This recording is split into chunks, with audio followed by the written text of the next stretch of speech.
Assalamualaikum warahmatullahi wabarakatuh. Kami dari kelompok 8 akan mempresentasikan tentang aspek-aspek perkembangan sosial dan kepribadian. Anggotanya ada Gina Utami, Silmi Zalmiati, dan Seni Indah Lestari. Saya Silmi Zalmiati akan menjelaskan bagian pengertian. Yang pertama ada tentang perkembangan sosial. Perkembangan sosial adalah serangkaian perubahan progresif yang terjadi akibat dari proses kematangan dan pengalaman, baik dari hal emosi, kepribadian maupun hubungan interpersonal yang diterima dari lingkungan sosial. Lingkungan sosial inilah yang memberikan fasilitas dan arena bermain pada anak untuk pelaksanaan realisasi diri. Seorang anak yang berdiri sendiri terpisah secara total dari masyarakat dan dari pengaruh kulturil orang dewasa, tidak mungkin jadi anak normal. Tanpa bantuan orang dewasa, anak akan mati. Tanpa bantuan manusia lain, anak tidak akan mungkin mencapai taraf kemanusiaan yang normal. Lalu selanjutnya ada pengertian kepribadian. Kepribadian adalah salah satu konsep yang sangat sulit dimengerti. Dalam psikologi, meskipun istilah ini digunakan sehari-hari, kepribadian yang sesungguhnya adalah abstrak, sulit dilihat atau diketahui secara nyata. Yang dapat diketahui adalah penampilan dalam segala segi dan aspek kehidupan. Misalnya, seseorang sedang mengalami suatu masalah baik ringan maupun berat. Nah, dari situ akan terlihat kepribadian seseorang yang asli. Selanjutnya ada tentang faktor perkembangan sosial. Perkembangan sosial anak dipengaruhi beberapa faktor, yaitu yang pertama tentang keluarga. Keluarga merupakan lingkungan pertama yang memberikan pengaruh terhadap berbagai aspek perkembangan anak, termasuk perkembangan sosialnya. Kondisi dan tata cara kehidupan keluarga merupakan lingkungan yang kondusif bagi sosialisasi anak. Proses pendidikan yang bertujuan mengembangkan kepribadian anak lebih banyak ditentukan oleh keluarga.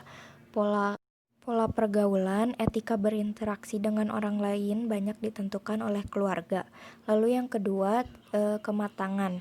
Untuk dapat bersosialisasi dengan baik diperlukan kematangan fisik dan psikis sehingga mampu mempertimbangkan proses sosial, memberi dan menerima nasihat orang lain, memerlukan kematangan intelektual dan emosional. Di samping itu, kematangan dalam berbahasa juga sangat menentukan. Lalu yang ketiga ada status sosial ekonomi. Kehidupan sosial banyak dipengaruhi oleh kondisi sosial ekonomi keluarga dalam masyarakat. Perilaku anak banyak memperhatikan kondisi normatif yang telah ditanamkan oleh keluarganya. Lalu yang keempat ada pendidikan. Pendidikan merupakan proses sosialisasi anak yang terarah. Hakikat pendidikan sebagai proses pengoperasian ilmu yang normatif, anak memberikan warna kehidupan sosial anak di dalam masyarakat dan kehidupan mereka di masa yang akan datang. Yang kelima, ada kapasitas mental, emosi, dan inteligensi.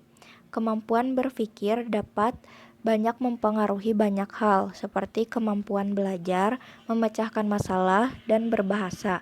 Perkembangan emosi berpengaruh sekali terhadap perkembangan sosial anak. Anak yang berkemampuan intelek tinggi akan berkemampuan berbahasa dengan baik. Oleh karena itu, jika perkembangan ketiganya seimbang, maka akan sangat menentukan keberhasilan perkembangan sosial anak. Selanjutnya tentang faktor perkembangan kepribadian. Yang pertama ada faktor pembawaan atau hereditas.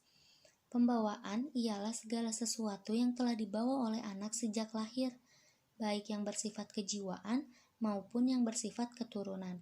Anak merupakan warisan dari sifat-sifat pembawaan orang tua yang merupakan potensi tertentu. Yang kedua ada faktor lingkungan. Faktor lingkungan ikut mempengaruhi terbentuknya kepribadian. Faktor lingkungan terdiri dari lingkungan bersifat sosial dan lingkungan fisik. Yang dimaksud lingkungan sosial ialah lingkungan yang terdiri dari sekelompok individu. Grup interaksi antara individu tersebut menimbulkan proses sosial, dan proses ini mempunyai pengaruh yang penting dalam perkembangan pribadi seseorang dengan pendidikan lingkungan sosial. Yang disebut pergaulan erat dengan seseorang berupa tingkah laku, sikap, mode, atau cara berpakaian dan sebagainya. Selanjutnya, lingkungan fisik atau alam mempunyai pengaruh terhadap perkembangan pribadi seseorang. Yang dimaksud lingkungan fisik atau alam di sini adalah segala sesuatu yang ada di sekitar anak selain individu dan benda-benda kebudayaan, antara lain keadaan geografis dan klimatologis. Anak yang dibesarkan di daerah pantai akan lain dengan anak yang dibesarkan di daerah pegunungan. Meskipun kebudayaan mempunyai pengaruh terhadap kepribadian seseorang, namun kadar pengaruhnya berbeda menurut umur dan fase pertumbuhan. Selanjutnya, aspek perkembangan sosial. Yang pertama, peranan kelompok dan permainan. Kelompok atau geng memegang peran penting dalam perkembangan sosial. Pada masa ini, anak sudah mulai bersekolah. Lingkungan sosial pun sudah semakin menjadi lebih luas, dari yang semula terbatas di lingkungan keluarga dan sekitar rumah dengan lingkungan sosial di sekolah. Selanjutnya, permainan atau bermain merupakan kegiatan yang dilakukan untuk mendapatkan kesenangan tanpa mempertimbangkan hasil akhir, dilakukan dengan sukarela tanpa ada paksaan atau tekanan dari luar apalagi kewajiban. Melakukan kegiatan bermain, selain mendapatkan kegembiraan, anak juga belajar sesuatu dari permainan tersebut. Yang kedua ada penyesuaian sosial. Penyesuaian sosial berarti keberhasilan seseorang dalam menyesuaikan diri terhadap orang lain pada umumnya dan terhadap kelompok pada khususnya. Selanjutnya, aspek perkembangan kepribadian. Yang pertama, aspek kejasmanian, yaitu 1. Meliputi tingkah laku luar yang mudah nampak dan ketahuan dari luar. Yang kedua, dikerjakan oleh lisan, seperti membaca kitab suci, mempelajari ilmu yang bermanfaat dan mengerjakannya. Yang ketiga, dikerjakan oleh anggota tubuh lain, seperti berbakti kepada orang tua, memenuhi kebutuhan, menetapkan sesuatu berdasarkan musyawarah, dan lain-lain. Yang kedua, aspek kejiwaan. Aspek kejiwaan meliputi aspek-aspek yang tidak dapat dilihat dan tidak ketahuan dari luar, seperti mencintai Tuhan dan agama, mencintai dan memberi tanpa pamrih, ikhlas dalam beramal, sabar tidak sombong, pemaaf, tidak dendam, dan lain-lain.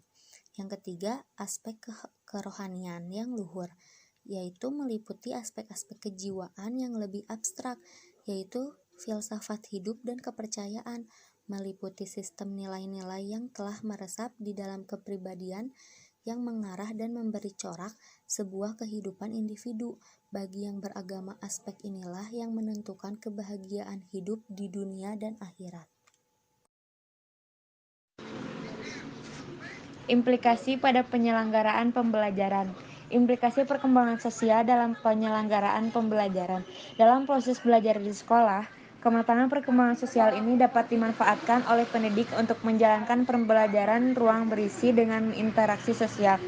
Misalnya pemberian tugas-tugas kelompok maupun yang dibutuhkan tenaga fisik atau maupun pikiran. Selain itu, dengan adanya perkembangan sosial anak, dalam pembelajaran pendidik perlu mengetahui dan mengenali karakteristik perkembangan sosialnya.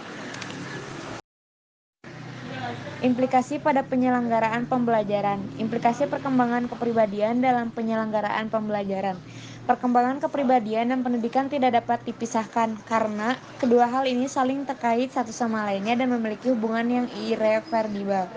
Yang artinya, kedua hal ini memiliki pengaruh timbal balik yang seimbang. Dalam implikasinya, perkembangan kepribadian dan pendidikan terbagi menjadi dua macam. Yang pertama, perkembangan kepribadian mempengaruhi pendidikan, dan yang kedua, pendidikan mempengaruhi perkembangan kepribadian. Sekian presentasi dari kelompok kami. Mohon maaf bila ada kekurangan dan salah-salah kata. Wassalamualaikum warahmatullahi wabarakatuh.